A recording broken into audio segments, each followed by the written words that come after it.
मैं प्यासा हूँ।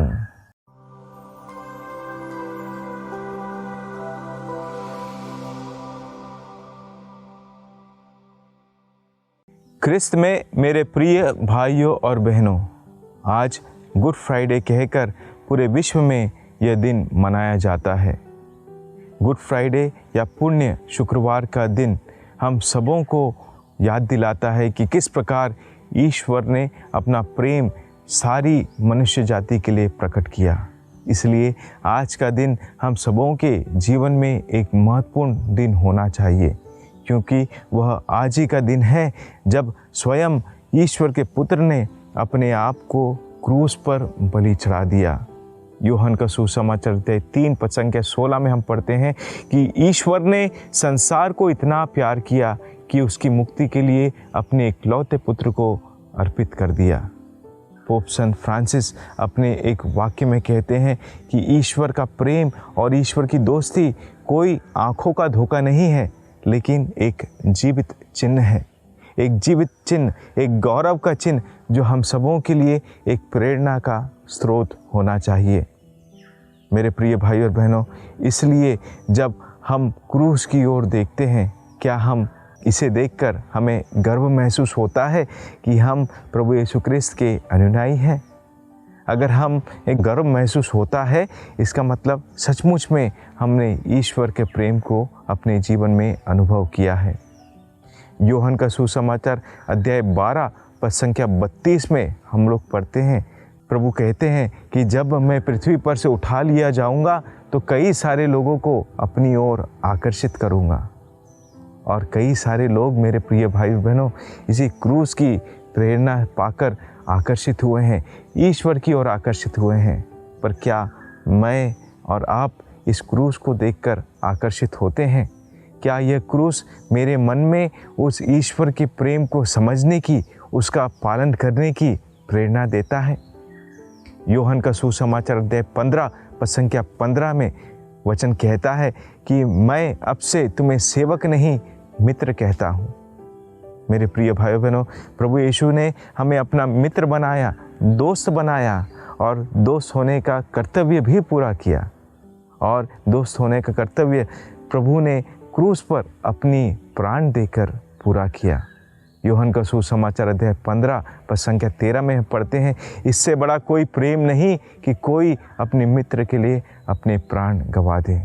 लेकिन प्रभु ने ये किया, प्रभु ने हमसे वो दोस्ती निभाई। लेकिन क्या हम प्रभु के साथ दोस्ती निभाते हैं? क्या हम प्रभु को हाँ कहकर मुकर जाते हैं? अगर ऐसा करते हैं तो सचमुच में हम अपने आप को प्रभु के दोस्त नहीं कह सकते। मेरे प्रिय भाई बहनों, प्रभु का प्रेम इतना अपार है, अनंत काल का है कि चाहे हम उससे कितना भी दूर ना चले जाएं, फिर भी वो हमारे करीब रहना चाहता है। इसलिए उसकी शिक्षाएं हमें हर समय प्रेरित करती हैं कि हम भी उसी प्रेम से प्रेरित होकर कार्य करें, जिससे हम भी ईश्वर के करीब बने रहें। और इसलिए संत पौलुस कुलोसियों के नाम पत्र अध्याय 3 पद संख्या 13 में हमसे कहते हैं कि एक दूसरे को सहन करो। अगर एक दूसरे को किसी के विरुद्ध कोई गलती है, कोई दुख है, कोई पीड़ा है, तो उसे क्षमा कर दो, जैसे प्रभु ने हमें क्षमा किया है। मेरे प्रिय भाई बहनों, ये आज के दिन की बड़ी ज़रूरत है। आज के दिन जब हर तरफ क्रोध, आक्रोश फैला हुआ है, आज हम सबों को प्रेम का रास्ते पर चलकर यीशु का उदाहरण लोगों तक पहुंचाना है। अगर हम स्वयं जो अपने आप को गर्व से क्रिस्ती कहते हैं, लेकिन क्रिस्ती होने का नाम नहीं निभाते, तो कैसे हम ईश्वर के प्रेम को पूर्णता तक ले पाएंगे? हम हर किसी को प्रभु ये मौका नहीं देगा कि हम उसके लिए शहीद बने, उसके विश्वास में शहीद बने। वो हर किसी के लिए नियुक्त नहीं किया गया है, लेकिन फिर भी प्रभु के उदाहरण पर चलकर हम सचमुच में ईश्वर के राज्य को फैलाने में अपना योगदान दे सकते हैं। और इसलिए बालक यीशु की संत तेरेसा हमें एक सुंदर वाक्य से बताती है कि प्रभु की दृष्टि में कोई भी कार्य अनदेखा नहीं होगा, कोई भी छोटा कार्य भी अनदेखा नहीं होगा। इसलिए आप जो भी कुछ करते हैं प्रेम से करें, जो भी कुछ करते हैं प्रेम से करें। तो आज जब हम इस पुण्य शुक्रवार का दिन बनाते हैं मेरे प्रिय भाई बहनों, हम प्रभु के इस प्रेम को समझे, इस घनिष्ठ मित्रता को समझे कि उसने हमारे लिए अपना खून बहा दिया। क्या मैं अपने प्रभु के लिए और उन लोगों के लिए जो प्रभु के लिए तरसते हैं, जो कभी कभी मेरे जीवन में दुख देते हैं, कष्ट देते हैं, क्या उन्हें मैं इसी प्रेम से प्रेरित होकर क्षमा कर पाता हूँ? और अगर क्षमा दे पाता हूँ तो मैं सचमुच में उस प्रभु की प्यास को अपने जीवन में बुझाता रहता हूँ जिसने मेरे लिए इतना बड़ा बलिदान दिया।